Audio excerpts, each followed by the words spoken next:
అది పోతన గారి గొప్పతనం. దాన్ని ఒక్క పద్యంలోకి తీసుకొచ్చారు. హరి సర్వాకృతులంకలండనచు ప్రహ్లాదుండు భాషింప, సత్వరుడై దైత్యుడు ఎందును లేడు లేడనుచు సుతుం తర్జింప, శ్రీనరసింహకృతి దల్చనచ్యుతుడు నానా జంగమస్థావరోత్కర గర్భంబుల అన్ని దేశముల నుద్దండ ప్రభావంబునన్. ఇప్పుడు ఆయన వెంటనే ఒక నారసింహం అయిపోయాడు, నరసింహావతారంగా మారాడు. అది ఏమైంది అంటే ఈ సమస్త బ్రహ్మాండములన్నీ ఒక నరసింహమయ్యి. అలా ఒక రూపం రాలేదు. హరి సర్వాకృతులంకలండనుచు ఈ సమస్త ఆకృతులలో ఆయన ఉన్నాడు అని చెప్తున్నాడు. అన్నీ నరసింహం అయిపోయాయి. లోపల నరసింహతత్వం ప్రవేశించేసింది. ఎక్కడ? సమస్త బ్రహ్మాండములలో నిండిపోయాడు. ఇప్పుడు హిరణ్యకశిపుడు వేలు ఎక్కడ చూపిస్తే అక్కడి నుంచి బయటికి రావడం ఒక్కటే మినహాయింపు. అది కూడా ఎలా రావాలి? బ్రహ్మగారి మాట నిలబడేటట్టుగా రావాలి. అందుకే ఆగాడు కాసేపు. ఈ చర్చ జరగడానికి ఎందుకు ఆగాడంటే ప్రదోష వేళ అవ్వాలి కాబట్టి. హరి సర్వాకృతులంకలండనచు ప్రహ్లాదుండు భాషింప, సత్వరుడై హిరణ్యకశిపుడు ఠక్కుని లేచాడు. ఎందుకని? దొరికాడు. అంతటా ఉన్నాడంటున్నాడుగా. ఇదిగో ఉన్నాడా ఇందులో అన్నాను అనుకో, ఉన్నాడా అనాలి. ఇందులో ఉండడండి అని ఎలా అంటాడు? ఉంటే ఏది రమ్మను అంటాను, వస్తే చంపేస్తాను విష్ణుని. అది రాక్షసత్వం. ఎవరు చంపేస్తానంటున్నవాడు? ఈయనే చెప్పాడు, ఎవ్వడు సృజించు ప్రాణుల ఎవ్వడు రక్షించు త్రుంచు ఎవ్వడు అనంతుండెవ్వడు విభుడెవ్వడు వాడి విధముల మనసు వెలుచు హేలారతుడయ్యన్నాడు. వాడు ఇప్పుడు చంపేస్తానంటున్నాడు. మెట్ట వేదాంతం కాదు, ఆచరణలోకి రాని రాక్షసత్వం కాదు. కాబట్టి ఇప్పుడు సమస్త బ్రహ్మాండములు నరసింహం అయ్యాయి. ఇది ఇటువంటి అవతారం రాలేదు అక్కడ. అందుకే నరసింహావతారానికి అంత ప్రత్యేకత వచ్చింది. ఇప్పుడు శ్రీ నరసింహకృతి దాల్చనచ్యుతుడు నానా జంగమ స్థావరోత్కర గర్భంబుల అన్ని దేశముల నుద్దండ ప్రభావంబునన్. హిరణ్యకశిపుడు ఇలా ఏదో చెయ్యి చూపిస్తూ అలవోకగా ఓ స్తంభం దగ్గర ఆపాడు. ఇందులో ఉన్నాడా అన్నాడు. నవ్వాడు ప్రహ్లాదుడు. మళ్ళీ అదే ప్రశ్నిస్తున్నావు. నేనేం చెప్పాను? అంతటా ఉన్నాడన్నాను. ఇప్పుడు ఎక్కడి నుంచి రావాలో తెలిసిపోయింది. ఇప్పుడు అవతార ప్రకటన అవ్వాలి. నేను మీతో మొట్టమొదటి మనవి చేసిన అవతారము అంటే కిందకి దిగడం. వేదాహమేతం పురుషం మహాంతం ఆదిత్య వర్ణం తమసస్తు వారే సర్వాణి రూపాణి విచిత్య ధీర నామాని కృత్వాభి వదంజదాస్తే అంటుంది వేదం. కిందికి దిగి రావాలి ఒక రూపంతో. ఇప్పుడు అది ఎక్కడి నుంచి రావాలో నిర్ణయం అయిపోయింది. వేళ ప్రదోష వేళ, రాత్రి కాదు పగలు కాదు. ఇప్పుడు ఆ హిరణ్యకశిపుడు ఒక్కసారి స్తంభాన్ని పెటిల్లుమని కొట్టాడు చేతితోటి. చేతికి కంకణములు ఉంటాయి కదండి, రత్న కంకణములు, ఉంగరములు, వాటి దెబ్బకి చప్పుడు వచ్చింది. మామూలుగా స్తంభాన్ని కొట్టినప్పుడు ఎటువంటి చప్పుడు రావాలో అటువంటి చప్పుడుతో పాటుగా ప్రళయకాలమునందు ఈ లోకములన్నీ ప్రళయ జలధియందు మునిగిపోవడానికి పడేటటువంటి బ్రహ్మాండమైనటువంటి వర్షానికి ముందు మేఘములు ఆకాశమంతా కమ్ముకున్నప్పుడు పిడుగులు పడుతుంటే మెరుపులు మిరుస్తుంటే ఎటువంటి శబ్దములు వస్తాయో అటువంటి భయంకరమైనటువంటి శబ్దములు ఆ స్తంభంలోంచి వచ్చాయి. కోటి సూర్యులు ఒక్కసారి ప్రకాశిస్తే ఎలా ఉంటుందో అటువంటి వెలుతురు వచ్చింది. ఆ వెలుతురులోంచి పచ్చని పట్టుపుట్టం కట్టుకుని అనేకమైనటువంటి బాహువులతో, అనేకమైన బాహువుల యందు అనేకమైనటువంటి భయంకరమైనటువంటి ఆయుధములను ధరించినటువంటి వాడై సన్నటి నడుముతో దానికి పెట్టుకున్నటువంటి మువ్వల వడ్డాణం యొక్క మువ్వలు కింకిణి ధనులు చేస్తుంటే ఆయన పాదములు ఒక్కొక్కటి తీసి భూమి మీద పెడుతూ ఉంటే భూమిని మోస్తున్నటువంటి ఆదిశేషుడు కూడా తన పడగలతో భూభారాన్ని మొయ్యలేక పడగలు వంగిపోతుంటే మహానుభావుడి యొక్క కళ్ళు కదులుతుంటే మందర పర్వత చిరియలలోంచి సూర్యబింబం ప్రకాశిస్తుంటే ఎలా ఉంటుందో అలా కనపడుతుంటే ఆయన నాసారంధ్రములలోంచి కోపంతో వేడి గాడ్పులు వస్తుంటే విపరీతమైన వేడిగాడ్పు పర్వత చర్యలలోంచి వస్తున్నప్పుడు ఎలా ఉంటుందో అటువంటి గాలిని విడుస్తూ విశేషంగా పెరిగిపోయినటువంటి ఆ గోళ్ళు నాగేటి చాళ్లులా ఉంటే రెండు గుడ్లు తిప్పుతూ ఇంద్రధనస్సు లాంటి కనుబొమలు రెండు ముడివేసి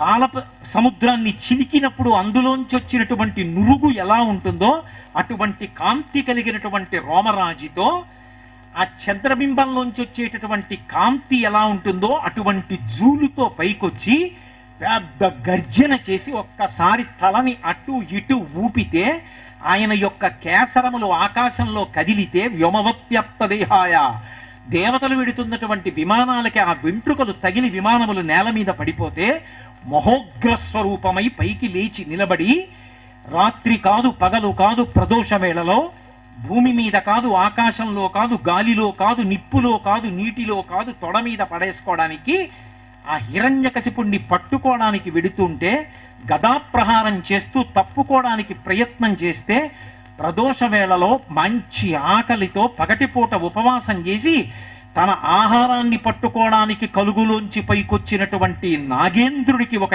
ఎలక కనపడితే ఎలక పరిగెడుతుంటే దాన్ని పట్టుకోవడానికి పరిగెడుతున్న నాగుపాం ఎలా ఉంటుందో అలా వెంబడించి ఆ హిరణ్యకశిపుణ్ణి రెండు చేతులతో పట్టుకుని పెనుగులాడి గుద్దుతుంటే తీసుకొచ్చి తొడల మీద పడేసుకొని మహోగ్రమైన స్వరూపంతో ఆ నోరు తెరిచి పకపకా నవ్వి వికటాట్టహాసం చేసి ఆ పెద్ద పెద్ద కత్తుల్లాంటి గోళ్లతోటి ప్రాణమున్నవి కావు ప్రాణము లేనివి కావు, కోసేస్తే బాధ తెలియదు, పెరుగుతుంటాయి. అస్త్రములు కాదు శస్త్రములు కాదు, పన్నగములు కాదు మృగము కాదు, నరుడు కాడు మృగము కాదు, ఇంట్లో కాదు బయట కాదు, గడప మీదకి ఎత్తి తీసుకొచ్చి తాను కూర్చుని తొడల మీద పడేసి తన భక్తుణ్ణి పెట్టినటువంటి బాధలకి తాను పొందినటువంటి క్రోధానికి ఆ గోళ్లతో హిరణ్యకశిపుని యొక్క డొక్కలు బద్దల కొట్టి కడుపు చీల్చేసి రంపంతో ఎముకలు కోసినట్టుగా చేతులు ఇలా నిలువుగా పెట్టి కొట్టి ఎముకలు బద్దల కొట్టి ప్రేగులు తీసి మెడలో వేసుకుని నెత్తురు త్రావి భయంకరమైన ఉగ్రనరసింహావతారమై ఇలా రెండు కన్నులతో చూస్తుంటే సూర్యచంద్రుడిద్దరూ దగ్గరగా కనపడినంత భ్రాంతిని పొంది ఇంత బలవంతుడైన హిరణ్యకశిపుడు గుడ్లు తేలవేసి పై ప్రాణములు పైకి పోగా స్వామి యొక్క అత్యంత బలవత్తరమైనటువంటి ఆ ఊరువుల మీద పడి విశాలమైన ఆయన వక్షస్థలాన్ని మెరిసిపోతున్న హారాల్ని చూస్తూ ఆ భుజకీర్తులు కదులుతుండగా పరమ భయంకరంగా చీల్చబడినటువంటి హిరణ్యకశిపుడు ఆయననే చూస్తూ తేజస్సు ఆయనలో కలిసిపోయేటట్టుగా ప్రాణములను విడిచిపెట్టేశాడు. ఆ హిరణ్యకశిపుణ్ణి సంహరించగానే మిగిలిన రాక్షస సైన్యం బయలుదేరి వస్తే తునాతునకల కింద సంహరించి నిలబడితే ఏ అవతారంలో లేని రీతిలో ఒక్క నరసింహావతారంలో మాత్రం మిగిలిన వాళ్ళు వెళ్ళడానికి భయపడి బ్రహ్మాదులు కీర్తనం చేసిన ఆయన అలాగే పటాటోపంతో ఉగ్ర నరసింహమై గర్జన చేస్తూ నిలబడితే లక్ష్మీదేవిని పిలిచి అమ్మా నువ్వు వెళ్ళమ్మా శాంతపరుచు అన్నారు. అమ్మో ఇన్ని అవతారాలు చూశాను కానీ ఇటువంటి అవతారం నేను చూడలేదు, నేను దగ్గరికి వెళ్ళనంది అమ్మవారు. అప్పుడు ప్రహ్లాదుణ్ణి పిలిచారు, నీ కోసం వచ్చింది ఈ అవతారం, నువ్వే వెళ్ళన్నారు. ఆయన గబగబా వెళ్ళి నరసింహస్వామి పాదముల మీద పడి నమస్కారం చేసి ధైర్యంగా నిలబడి ఇలా పైకి చూశాడు. చూసి ఏమి స్వామి ఏమి ఆ రూపం, నేను భయపడతాననుకున్నావా? నీకన్నా పరమ భయంకరమైనది ఒకటి రోజు నేను చూస్తున్నా సంసారం, దానికన్నా భయంకరమా ఏమి నీ రూపం? నిజంగా నువ్వు ఉగ్రమూర్తివైతే ఆ కోపంలో ఆలోచన తప్పిపోవాలిగా. అటు బ్రహ్మగారిచ్చినటువంటి వరాల్ని నిజం చెయ్యడానికి ఇన్ని మినహాయింపులతో వచ్చావు.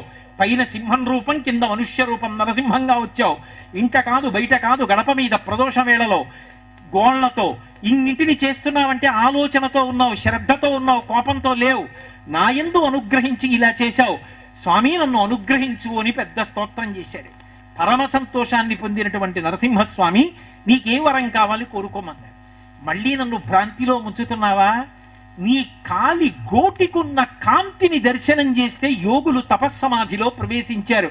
శూరులు తొల్లియే విభుని శోభిత పాద నక ప్రభావళించేరి భవంధకారముల చిక్కకయుందురు వట్టి దేవునిన్ వైరముతోడనైన పిలువన్ నను పంపి శుభంబు చేసి నిష్కారణమైన ప్రేమ ఇది కంసుని పోలు సకుండు కల్గునే అంటాడు అక్రూరుడు. ఆయన పాదములకు ఉన్న చిటికిన వేలి గోటి కాంతి కనపడినంత మాత్రం చేత కోట్ల జన్మల యొక్క చీకట్లు విచ్చిపోతాయి. అటువంటి నిన్ను ఆపాదమస్తకం చూశాను. నన్ను బాధ పెట్టాడని నా తండ్రిని సంహరించావు, కానీ నాదొక్కటే బాధ, బ్రతికున్నంత కాలం నిన్ను నింద చేశాడు, చిట్ట చివరికి నీ శరీరం మీదే పడి మరణించాడు, నా తండ్రికి ఉన్నత గతులిమ్మన్నాడు. ఓరి పిచ్చివాడా, నీ తండ్రిని పట్టుకున్నాను, ఎత్తి నా తొడల మీద పడేసుకున్నాను, మహోగ్రమైన రూపంతో చూస్తుంటే నా కన్నుల వంక చూస్తూ నిస్తీజం అయిపోయాడు, పొట్ట చీల్చాను, నిత్తురు త్రావాను, ప్రేములు మెళ్ళో వేసుకున్నాను.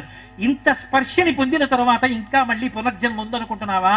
ఎప్పుడో వైకుంఠ ప్రాప్తిని పొందాడు. కామోత్కంఠత గోపికల్ భయమునన్ కంసుండు వైరక్రియా సామగ్రించి చుపాల ముఖ్య నృపతుల్ సంబంధులై వృష్ణులున్ ప్రేమన్ మీరలు భక్తి మేము ఇది చక్రింగంటిమి ఇట్లైన లుద్ధామధ్యాన గరిష్ఠులైన హరిచందన్ వస్తు ధాత్రీశ్వర. ఏ భావంతోనైనా ఆయన్ని పట్టుకున్నాడు కాబట్టి ఆయన లోకానికే వెళ్ళిపోయాడు. కాబట్టి బెంగలేదురా. ఇకపైన నువ్వు నా యందు పరమభక్తి కలిగిన వాడవై రాక్షస వంశంలో పుట్టిన గంజాయి వనంలో పుట్టిన తులసి మొక్క అవుతావు. అపారమైనటువంటి భక్తి ప్రపత్తులతో నన్ను కీర్తిస్తూ రాజ్య పరిపాలన చేయి. ప్రత్యేకించి ప్రదోష వేళలో ప్రారంభం చేసి ప్రహ్లాదోపాఖ్యానాన్ని వినిపిస్తూ ఉండగా అది చదివిన నా పరిపూర్ణమైనటువంటి అనుగ్రహం భాగవతులందరికీ కూడా కలుగుతుంది అని సాక్షాత్ నరసింహస్వామి వరమిచ్చారు.